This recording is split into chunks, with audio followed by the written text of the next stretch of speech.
Hello everyone, welcome to my mini blog. রাতে train ধরে আমাদের যাত্রা শুরু হয়েছিল আর গন্তব্যস্থল ছিল কালিম্পং। সকাল সকাল পৌঁছে গেছিলাম এনজিপি স্টেশনে।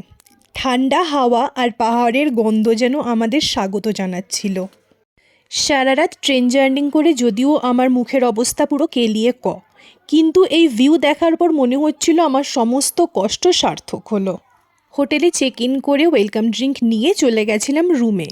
রুমটা মোটামুটি ভালোই ছিল, কিন্তু আনফর্চুনেটলি মাউন্টেন ভিউ ছিল না।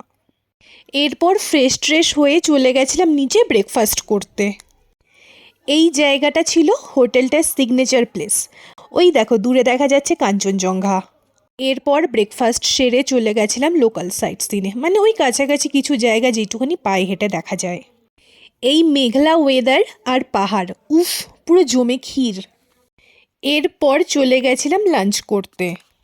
লাঞ্চের পর একটু রেস্ট নিয়ে আবার রেডি হয়ে বেরিয়ে পড়েছিলাম। দিনটা শেষ করলাম হোটেলের ডিনারে। আজকের দিনটা ছিল শান্ত আর রিল্যাক্সিং, একদম পারফেক্ট শুরু কালিম্পং ট্রিপের। তো চলো আজকের জন্য টাটা।